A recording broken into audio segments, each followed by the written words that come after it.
کن فل فتنت کابن لبون، فتنوں کے اندر ابن لبون بنو۔ ابن لبون نہ اس پہ سواری لی جا سکتی ہے، پالان ڈالا جا سکتا ہے، اور نہ ہی اس سے دودھ نکالا جا سکتا ہے، چونکہ ابھی اس کی عمر ہی یہ نہیں ہے۔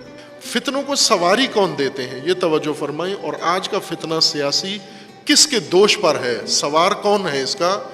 بے شعور عوام۔ یہ فتنوں کی اونٹنیاں ہیں، یہ فتنوں کی ڈانچیاں ہیں، یہ فتنوں کی ریڑے ہیں جن کے اوپر فتنہ لاد کے آگے بڑھایا جاتا ہے۔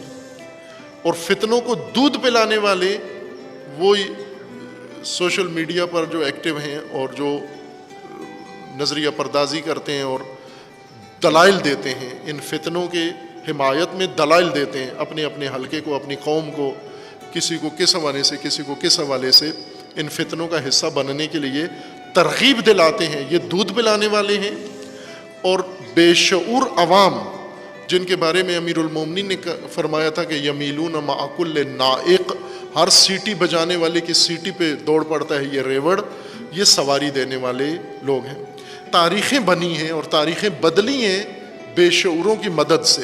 سابقہ انبیاء کے زمانے کی تاریخیں دیکھیں جو قرآن نے ذکر کی ہیں۔ سامری کس طرح کامیاب ہوا؟ سامری بے شعوروں کے ذریعے۔ موسیٰ ان کو بیدار کرتے ہیں، آگاہ کرتے ہیں، توجہ دلاتے ہیں۔ سامری ان کی بے شعوری سے فائدہ اٹھاتا ہے۔ موسیٰ بے شعوری کو شعور میں بدلتے ہیں، اس لیے یہ تیار نہیں ہے ساتھ دینے کے لیے، حضرت ہارون کا ساتھ دینے کے لیے یہ تیار نہیں ہے۔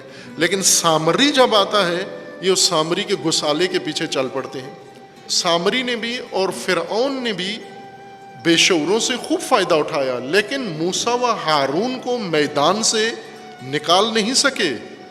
موسیٰ دوبارہ آگے میدان میں، طور سے واپس آئے، سامری کے گرد مجمع دیکھا، سامری کو بھی سزا دی اور گسالے کو بھی سزا دی اور گسالہ پرستوں کو بھی سزا دی۔ لیکن بنو امیہ نے جو کام کیا وہ ایسا کام کیا کہ اہل البیت کا موسیٰ ابھی تک طور سے نہیں آ رہے، کیونکہ بنو امیہ کی جو سازش تھی، فتنے تھے، وہ ختم ہی نہیں ہو رہے۔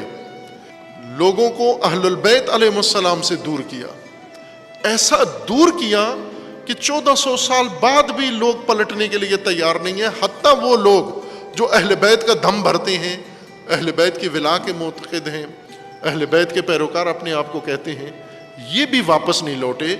اس طرح سے بنو امیہ نے بے شعوری سے فائدہ اٹھایا۔